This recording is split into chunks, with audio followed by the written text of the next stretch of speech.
So when they are arresting me on these charges, they take me to the sheriff's department here in Martinsburg, West Virginia. I'm handcuffed to the bench, right? The cop leaves out the room to take a call. So me, at the time, I'm actually going through school to get my associates in business, and I've got work and apartment and stuff like that. So I'm sitting there contemplating like, man, I do not want to go to jail tonight. You know what I'm saying? Plus, at the time, I'm using, so I didn't want to withdraw. You're So gonna I get end up, sick. yeah, I'm gonna get sick. It's not about to happen. So I end up slipping my cuff off. I'm kind of sitting there for a second, just kind of really contemplating what should I do next. So I end up bolting. Run through the hallway. I knew how to get out, so I run through the hallway, hit the bunk door, and outside into the parking lot. Well, there was a bunch of cops sitting around smoking, so I end up zigzag dipping them stuff, hitting the tree line, and I'm gone. Right? They've got city, county sheriff. They got 30 officers looking for me that night. That's an escape. At this point, Yeah, you've escaped. You were in custody. You were in the jail, ready to be booked in. Boom, you book it up out of there. So now you're an escaped inmate. All right, man, you already know what it is. Jay Williams, Let's Live Life. And we're back with another interview, man. I really enjoy the aspect of giving y'all more, letting y'all hear more people's stories. I think we all have a story to tell, and that not one of them is the same. So today we have Life in Prison, West Virginia, and we're here with Zach. Go ahead and introduce yourself to everybody and let them know what your channel is. All right.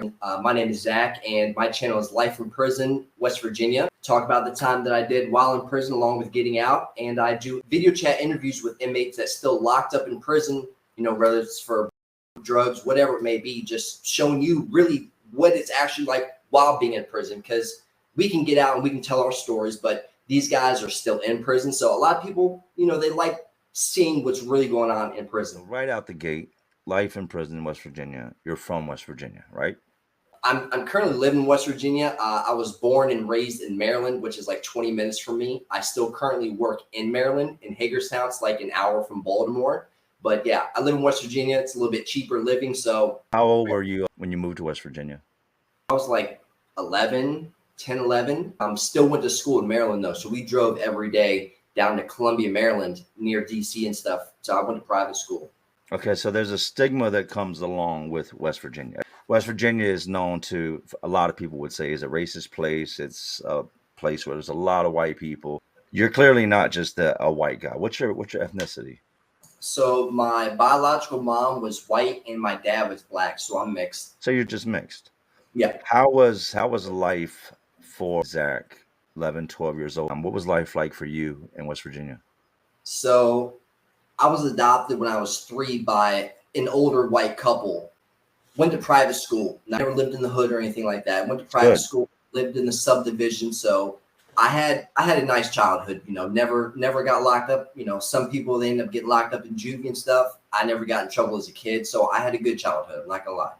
Do you feel like you got treated differently than other kids in West Virginia? Like, and just being in the neighborhood, being out and about, you've got mostly white people out here. Did you get any backlash for the fact that you were mixed? Yeah.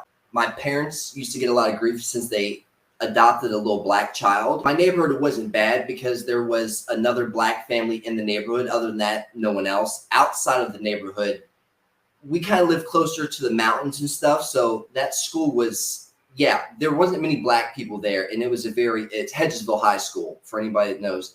Let me say this, every Friday back in the day, every Friday, the good old boys used to drive their pickup trucks out front with the, you know, Confederate flag flying, driving around, and then, you know, haul ass out of there. But, you know, that's how it kind of was.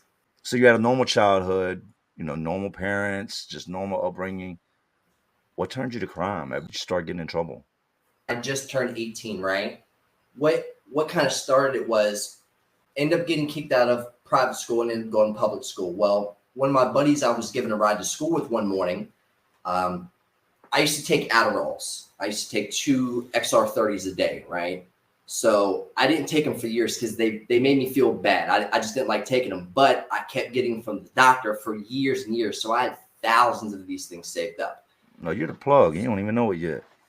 Yeah, exactly. So he looked down, was like, it was in my cup holder in my car, and he was like, bro, I'll give you $10 for both of those things. And I kind of looked down and was like, these things are really worth something? And he was like, yeah, man. I was like, listen. So we didn't end up going to school that day. We went back to the crib, end up getting in the stash, didn't take everything, slowly end up taking stuff, but started up getting into selling pills. That's how it all started, you know, when I was 18 and stuff. And from pills, you know, went from the Adderalls to the, you know, Oxycontins, the Opanas, and all that good stuff. And that's where it kind of started going downhill.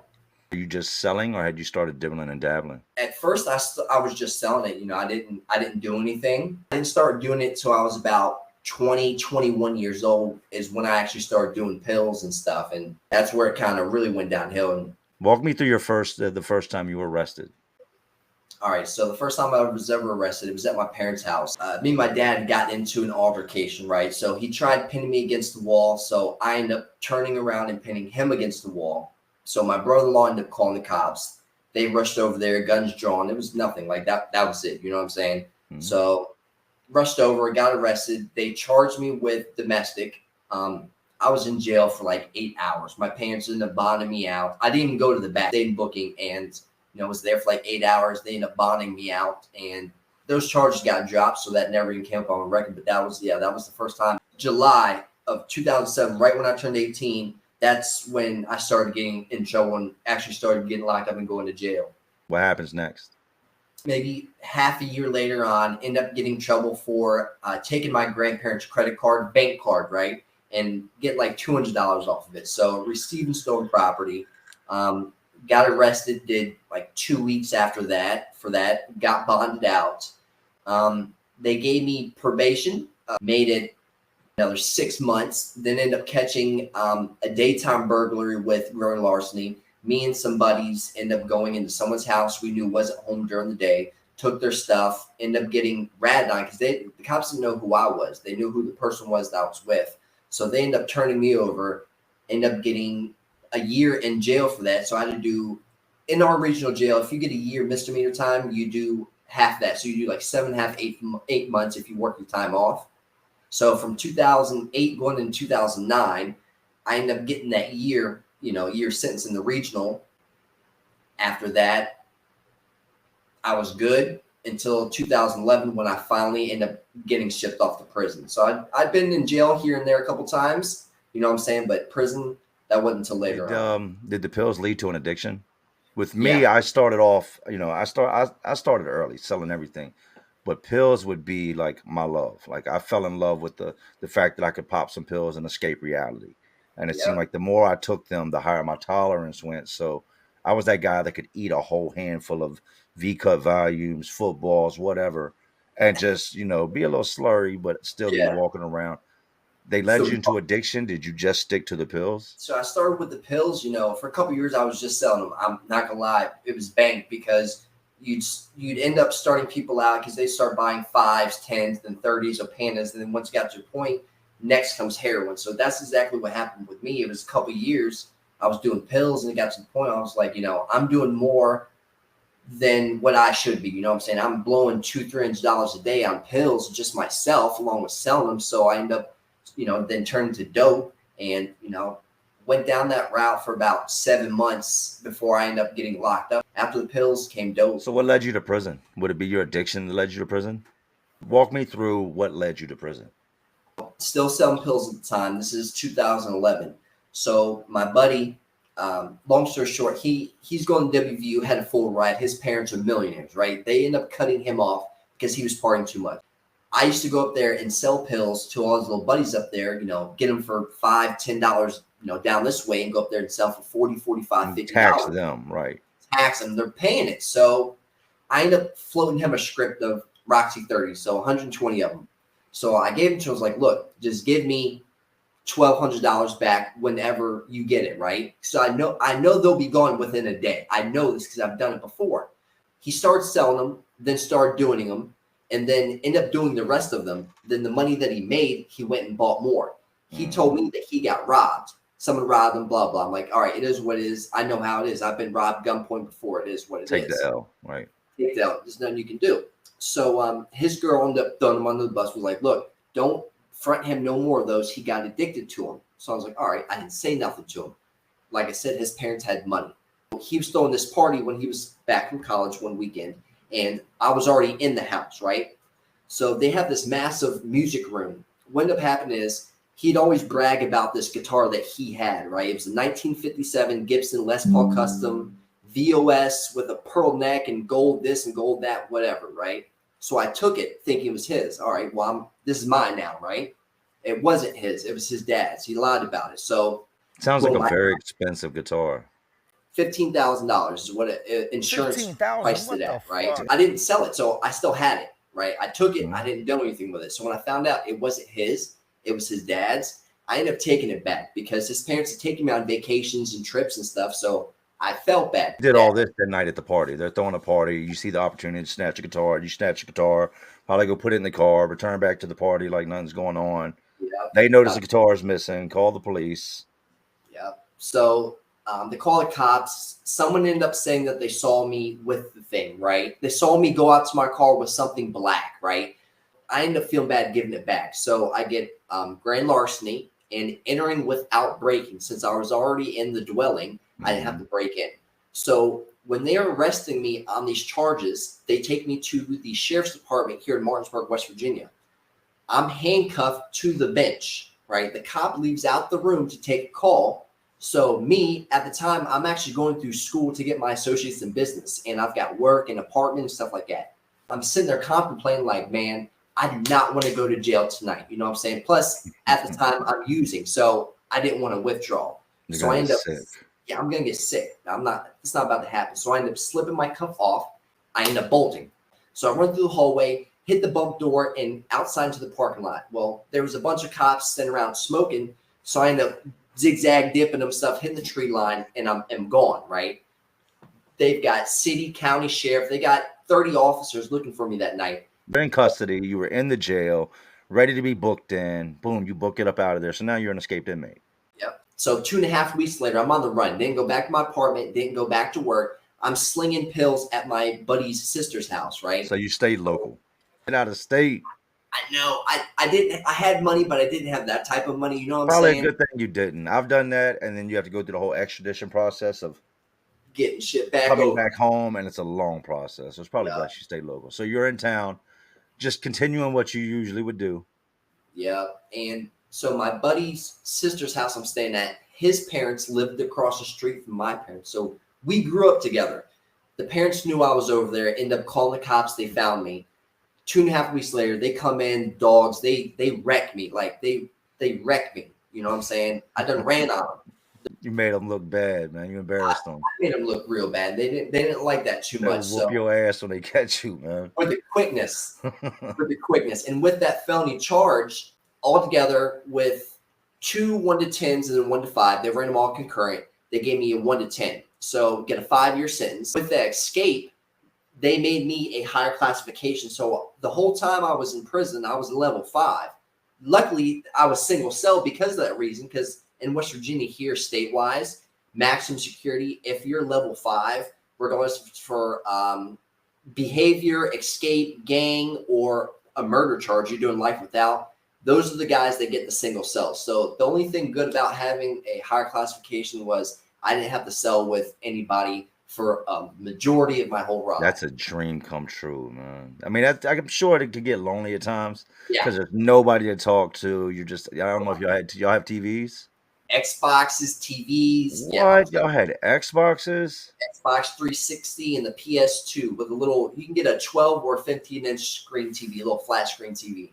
That's crazy. I've I've heard of guys talk about it, but I ain't never They seen were it. expensive. They were $400 or $500 just for the systems themselves, but it took your mind off things a lot. So you go to court, you get sentenced. They give you the 5. How does that feel?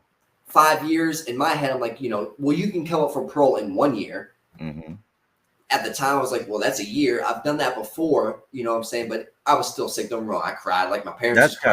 That's gotta suck when they give you that possibility of parole.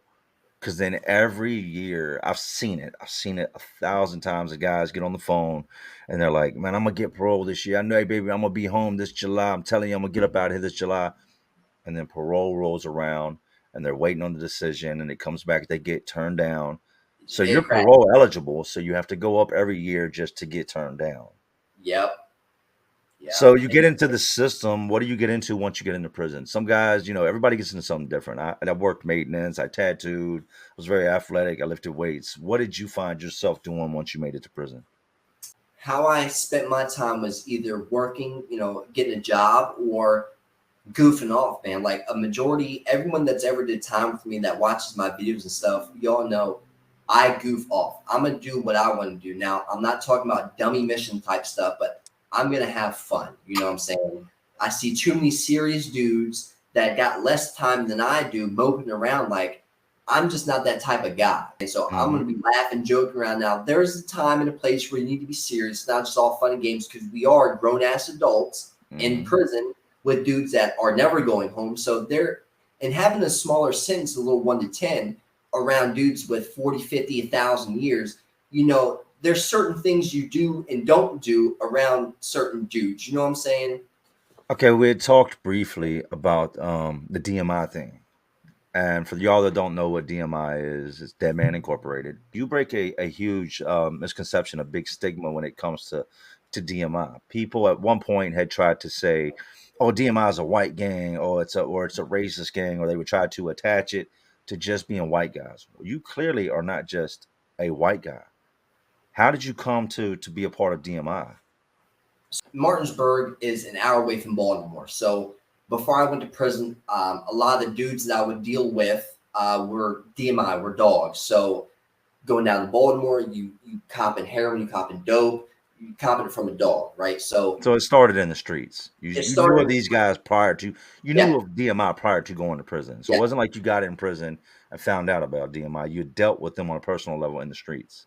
yeah. A few of my buddies was DMI, and you can't get down. You're not supposed to. Let me say this: there are people that have gotten down on the streets and in the regional jail. Technically, you can't become a part of it until you've done X amount of time in prison. Yeah, I was around down the streets, but until I went to prison, I couldn't technically get down. So you know what I'm saying? Like you said, it's misconception is, yeah, it is predominantly white, but there is plenty of black people that are involved. There's plenty of Hispanic. I've seen an Asian dude that was dog. You know what I'm saying? There's other races that are part of DMI. It's just predominantly white. What was it about DMI that drew you to them? You go into prison, you've got so many different factions, so many different gangs that you could actually being mixed. You're pretty much open to a large majority of the gangs in there. You could run Blood if you wanted to, being mixed. You could run Crib, you could run GD. What was it that made you want to run DMI? It's funny because for the longest time, being up here in West Virginia, prisons, it's out in the mountains. So I was only the whole time I was locked up, there was only three DMI members that came across, myself and two other people. So the numbers thing, it's like So it wasn't definitely, a fear thing. Nobody could yeah, ever say you joined a gang for fear because you didn't I join a was the gang that had yeah, that had 500 guys. I was the outcast, like pretty much the only black dude for a long time on the yard that was dog. What we stand for and what our morals are supposed to be and what we strive for, Hmm. that's what I believed in. You know what I'm saying? Now, I have a lot of homeboys that's blood, a lot of homeboys that's crib. Their ideology and what they stand for and believe in just wasn't what I believe in. I'm never dropping my flag, right? So even though Hmm. I'm still affiliated, I still preach on my channel. It's going to make your time harder if you join any type of gang or Hmm. organization.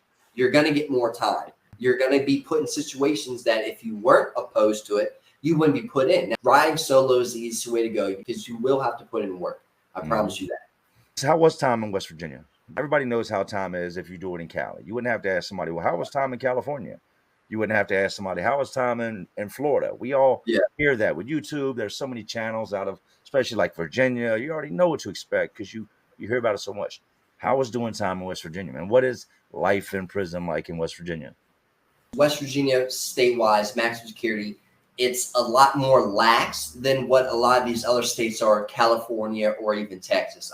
There's racial things in there. We do have a real chapter of the ABs. These guys ran the yard. Their numbers were only about 18 dudes. A few of these dudes had came from, the West Coast, pretty much caught charges coming this way and either killed cops or killed people in West Virginia, and now we're stuck here. So if they ever somehow ever get out of their life sentences, then they're going to be extradited to other states and stuff. So being up there and being, the only black dog pretty much on the yard, I never had any issues like that just because if you keep your nose out of other people's business, worry about yourself, don't Mhm. look what other people are doing. So I went along with those lines and, got along fine. I got shipped from Huttonsville up to Mount Olive. This dude named Slim, he's AB, he's serving life without, he's already killed 2 people while up there. Christopher Cox is his name. I've done a couple of videos about him. When I first got up there in the hole, he looked out for me, brought me pornos, magazines, coffee, food, and stuff like that, just because in prison, even though I'm black, my name's Zach, my nickname was White Boy. They call me White Boy. A lot of people don't agree with it. It's perfectly fine. I'm cool with that. Name is So, a name. yeah, name's a name. You know what I'm saying? I didn't give it to myself. It just stuck for years from jail and then into prison. So I just went with it. He looked out for me, mad love. EMI and the AB dudes, we had a cordial relationship. Let me say that. But power wise, the white guys were definitely running that yard, man. It was definitely racial profiling going on. Um, the COs had gotten outed because they were in cahoots with these AB dudes. There was almost 30 COs that got fired because they were bringing in, pounds of meth, pounds of weed, these guards that were popping doors in the hole for these AB dudes to go in these cells and just either kill other people, throw them off tiers, stab them up, and they just lock themselves back in the cell. And this was going on for years. And when they finally got busted, they actually found bullets in the prison because these AB dudes, they were actually getting ready to escape, man. Gonna make those zip guns. I think that's what they're called. Single shot zip gun. Yep, they're gonna make an escape, dude. Like they got it right before they did.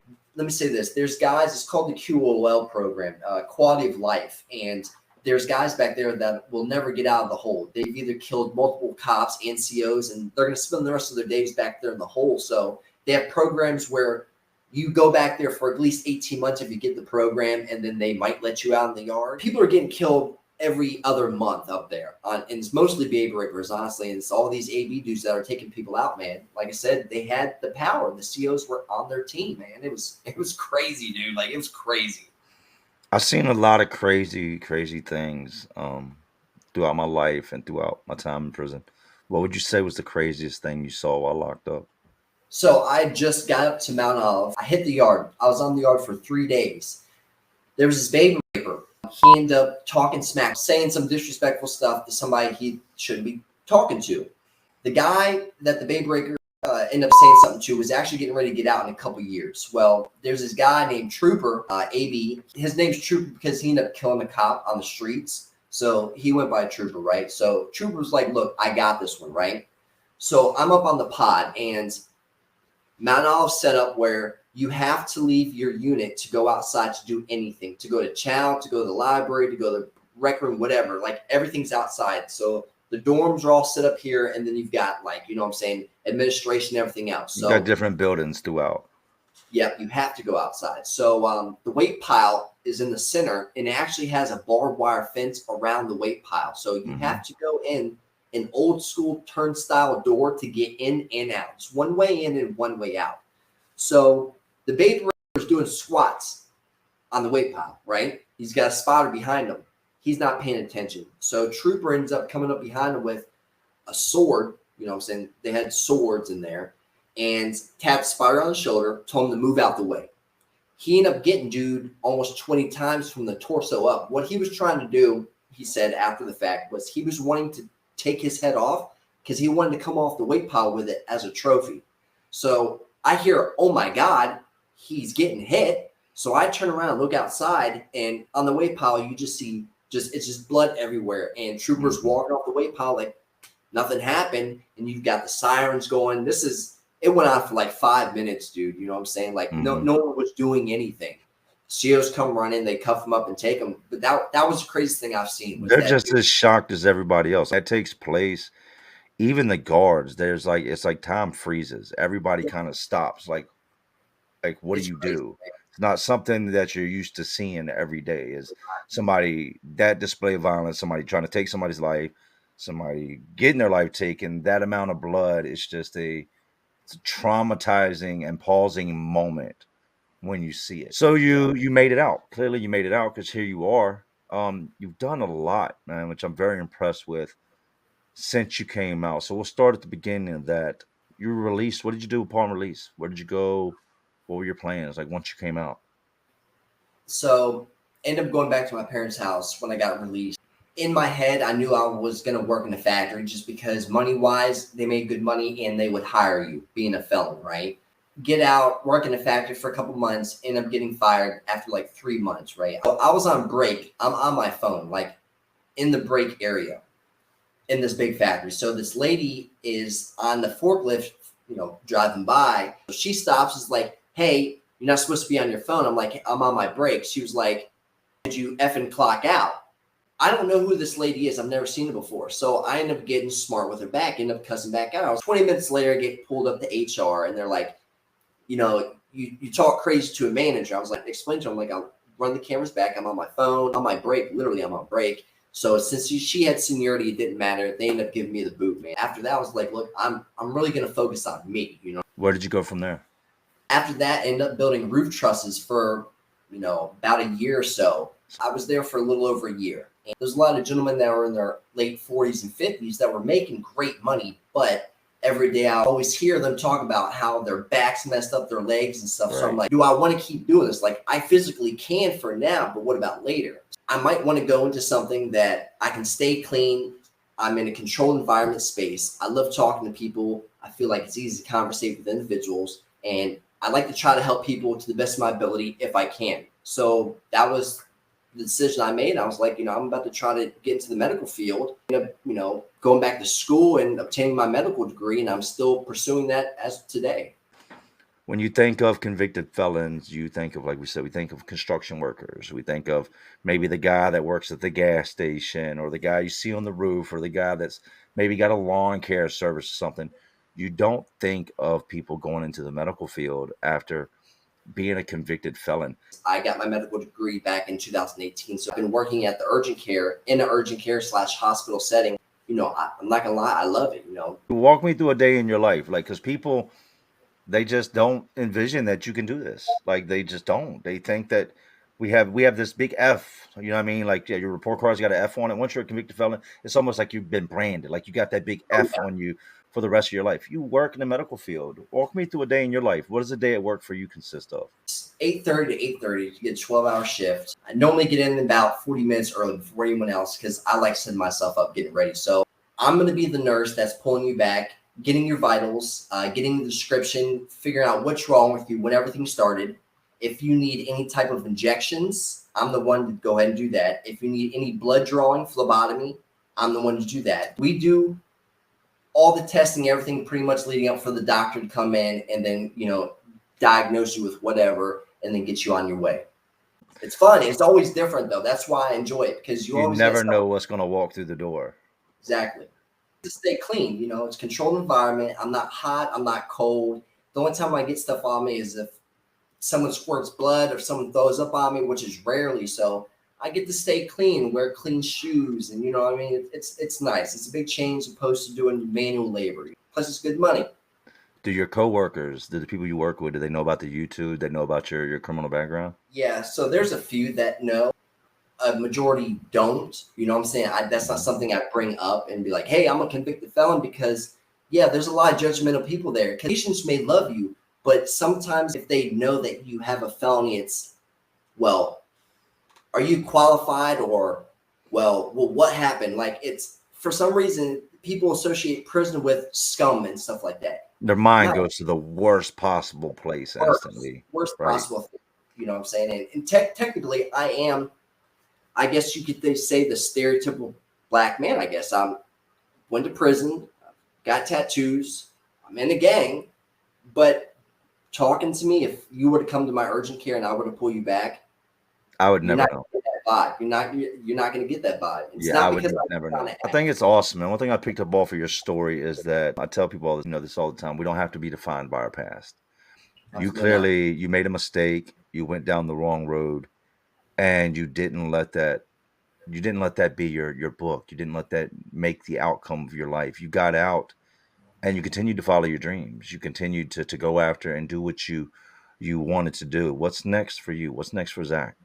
I'm actually in the process of getting my record expunged. So $1,500 is already paid up. I'm literally just waiting for the court to sign off for it. So that should be within the next month or two. Wow. Um, I'm currently actually going back to school to get my bachelor's in nursing, become an RN, registered nurse. So after that, 3 years to get my bachelor's, and me and my girl, we plan on hopefully moving out west. All my family's out there within the next 7 years.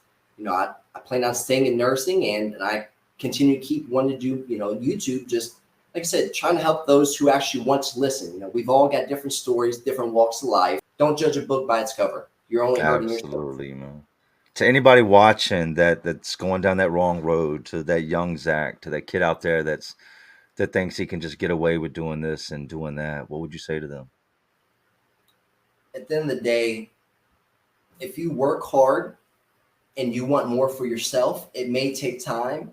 It may take a little bit to get there, but you will be successful. You will be prosperous. And the ones that are around you, make sure that you always have people that are wanting to grow themselves. So always keep positivity around you if you want to be prosperous, man. It's definitely It's key. inspiring to have you on, man.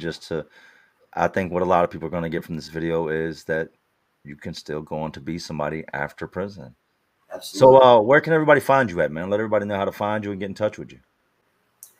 My YouTube is Life in Prison WV, and Instagram, it's life underscore in underscore prison underscore underscore.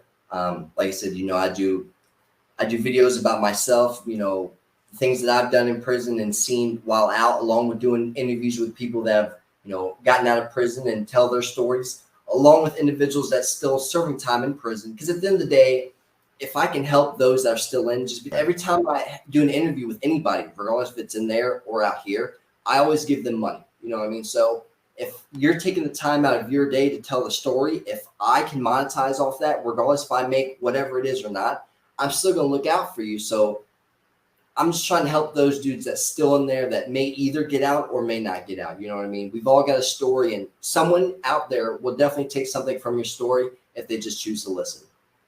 Well, I appreciate having you on, Zach. Thank you for coming on, man. I look forward to seeing what you do in the future, to seeing more of you. Life in Prison, West Virginia, with Zach.